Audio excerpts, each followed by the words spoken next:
যখন তার কাছে আসতো, তো যতক্ষণ পর্যন্ত সে ফিস নিত না ততক্ষণ পর্যন্ত রুগীর গায়ে হাত দিত না। বলছে আগে ফিস রাখো, তারপরে আমি ট্রিটমেন্ট শুরু করবো। আচ্ছা আপনারা বলুন, মানুষ ডাক্তারের কাছে আসে খুশিতে, মজবুরিতেই তো আসে। আখেরি পর্যায়ের মজবুরি ডাক্তারের কাছে এসছে। বলছে একটা ঘটনা বলতে গিয়ে বলছে যে ওই ডাক্তারের কাছে একটা রুগী এসছে। সেই রুগীটার অ্যাক্সিডেন্ট হয়েছিল, রাস্তার পাশে পড়েছিল।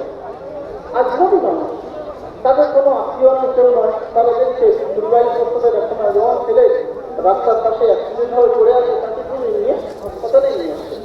আর ডাক্তারের বলল টাকা আগে দাও, তারপরে ট্রিটমেন্ট শুরু করবো। এবার বলছেন যে আপনি ট্রিটমেন্ট শুরু করুন, আমরা টাকা দিয়ে দেবো। যতক্ষণ পর্যন্ত টাকা হাতে না পাচ্ছি ততক্ষণ পর্যন্ত ট্রিটমেন্ট শুরু করবো না। তারা যারা নিয়ে এসেছিল টাকা বন্দোবস্ত এগুলি থেকে করে আর হচ্ছে ডাক্তারদের ফিস করে দিয়েছে। প্রথমে দিতেই হয়, দেওয়ার পরে ডাক্তার ওই পেশেন্টের কাছে দিয়েছে দেখাচ্ছিল। ডাক্তার দেখে যেহেতু বাহাতো বাহাত হয় শরীরে রক্ত বয়ে গিয়েছে, আমাদের বাহাদুর ক্যান্টিন আছে, হ্যাঁ আমাদের মেমারি ক্যান্টিন বাহাদুরপুরে ওরা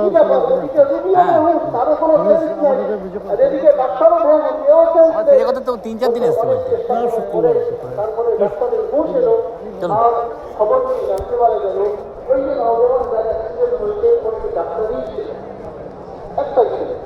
নওজওয়ান ছেলে, সমস্ত ধরনের যোগ্যতা আছে, কিন্তু ডাক্তারের এই চরিত্রের কারণে তার যান নিজের হাতে ডাক্তার নিজের ছেলের যান ক্ষয় করবে। বলতে গিয়ে বলছেন আল্লাহ যারা জানেন আমার অবরূপ কাউকে যদি কোনো ফল দিয়ে থাকে সেই ফলের দ্বারা মানুষের উপকার হয়। বলতে গিয়ে আপনি বলছেন আমাদের যে ওয়াকালাত ল আর এলাজ ডাক্তারি, বলছি এটা কোনো জমানার জন্য জরিয়ায় মাস ছিল না। মানুষ তো আজকে এটাকে জরিয়ায় মাস বানিয়ে নিয়েছে। আর এর মজবুরিতে মানুষ বড় বড় ধরনের রসদ করছে, বড় বড় রসদ, বড় বড় ডাকাতি। আর মানুষ নিজের মজবুরিতে লোক তো চারিদিকে ওই জন্য তো বলছে যে এখানে তো হিন্দুস্তানে পড়ে আছে, পড়ে কোন লোক নেই, এমনি বলছে। ঠিক তদ্রুপভাবে ওয়াকালাত একটা বড় গুরুত্বপূর্ণ বিষয়। কোন ওয়াকালাত? মজলুমকে তার হক দেওয়ার জন্য ওয়াকালাত করা। হযরত বলছেন যদি কোনো ব্যক্তি নিঃস্বার্থে মজলুমের ওয়াকালাত করে 10 বছর নফল। ওটাকে বলছেন সাহেব না, যে উর্দুতে বলছিল ওটা, এটা উর্দু ব্যাখ্যা করছে আমাদের বাংলা। ওটাকে আসর করে বললেন উর্দুতে বলছিল, হ্যাঁ দিল্লির সাথে হ্যাঁ ব্যক্তি আটকে রেখেছে, দাবিয়ে রেখেছে। বসা আছে নাকি উনি? হ্যাঁ ওই যে সুপারিশ করে আমার জন্য আমার হকটা যদি পেয়ে আমি যায় দেখতে পাচ্ছি না। তাহলে অনেক ভালো হবে। সাদা মাথায় পাগড়ি সাইয়ে মসজিদ থেকে বার হয়ে গিয়েছেন একজন ব্যক্তি। বললেন আব্বাস রাদিয়াল্লাহু আনহু বললেন যে আপনি কি ভুলে গিয়েছেন মসজিদের মধ্যে? আব্বাস রাদিয়াল্লাহু ওটা ব্যাখ্যা করে বাংলায় বলে দিচ্ছে। আমি খবরওয়ালার কাছ থেকে শুনেছি, আর অনেক লম্বা সময় পার হয়নি, আমার মনে আছে আমি এই খবরওয়ালার কাছ থেকে শুনেছি যে ব্যক্তি কোনো মানুষের সিফারিশ করবে, ওয়াকালাত করবে, এই বলা ওয়াকালাত, কারোর হক দেওয়ার জন্য ওয়াকালাত করা, সুপারিশ করা, আল্লাহ রাসূল সাল্লাল্লাহু আলাইহি ওয়াসাল্লাম বলেছেন তার এই সুপারিশ এবং ওয়াকালাত 10 বছরের নফল ইবাদত থেকেও বেশি গুরুত্বপূর্ণ।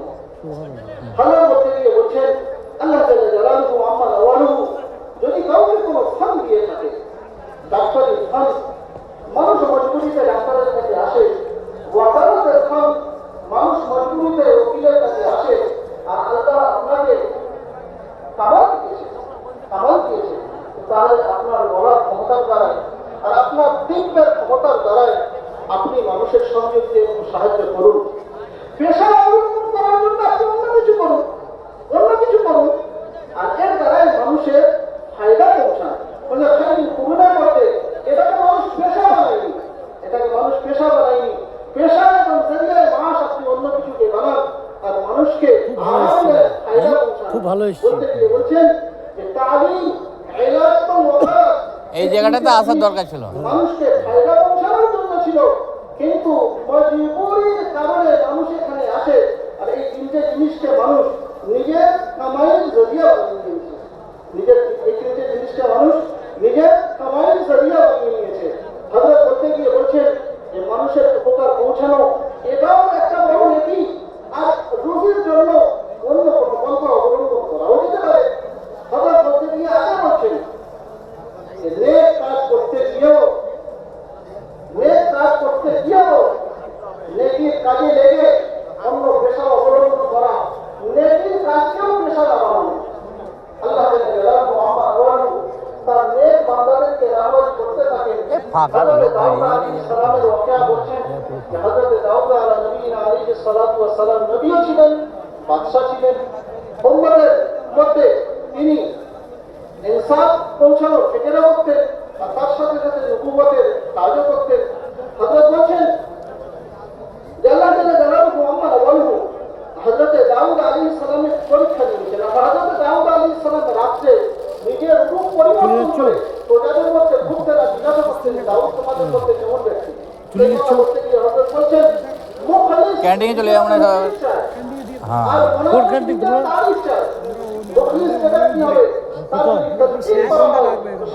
হাই রোডে গায়ে না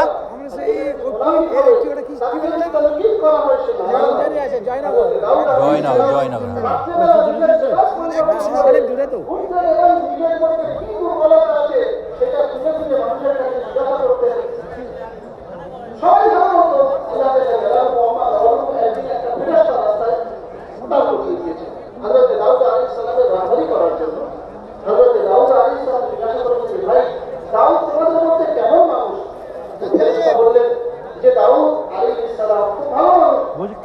পৌঁছাতে 1.5 ঘন্টা লাগবে এখান থেকে। কোথা? ওদের যেখানে ইয়ে দিয়েছে। হ্যাঁ হাই রোডের গায়ে সেখানে কোথা? এই কোণের হাই রোড করছে। আসুন চলে আসুন। ইমামে বুখারী রাহমাতুল্লাহ আলাইহি নিজের কিতাবের মধ্যে বিভিন্ন ধরনের পেশা, লোহার কাজ করা, ঠিক তদ্রূপভাবে কাঠের মিস্ত্রি, কাঠের কাজ করা, কাপড়ের কাজ করা, খানা বানানো, রুটি বানানো ইত্যাদি ইত্যাদি পেশার বর্ণনা করেছেন। এবং এই সমস্ত পেশা বড় বড় লোকেরা সালামও অবলম্বন করেছিলেন। হযরত দাউদ আলাইহিস সালাতু ওয়াস সালামকে আল্লাহ তাবারক তাআলা একটা পেশা দিয়েছেন। পেশা কি? জেরা বানানো। জেরা কথা ওটাই যখন তাকওয়া অবলম্বন করা হবে আল্লাহ তাবারক তাআলা আসানি পয়দা করে দেবেন। ভাই কোন মানুষকে পয়সা দিচ্ছিলেন আল্লাহ তাআলা তাকওয়া অবলম্বন দিয়েছেন।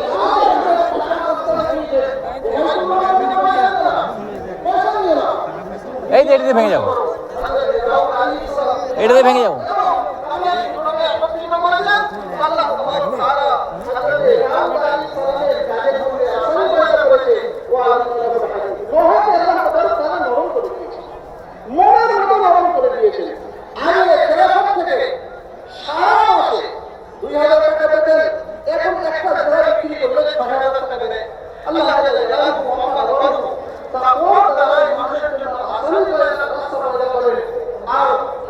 বলছেন যে চতুর্থ ওয়াদা হলো আল্লাহ তাবারক তাআলা বান্দার সমস্ত গুনাহকে maaf করে দেন।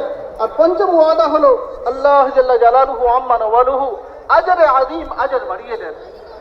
হযরত বলছেন যে তাকওয়ার এই বিস্তারিত বর্ণনা এই জন্য আমি করছি যে আজ মানুষ আল্লাহ জাল্লা জালালুহু আম্মা ওয়ালুহু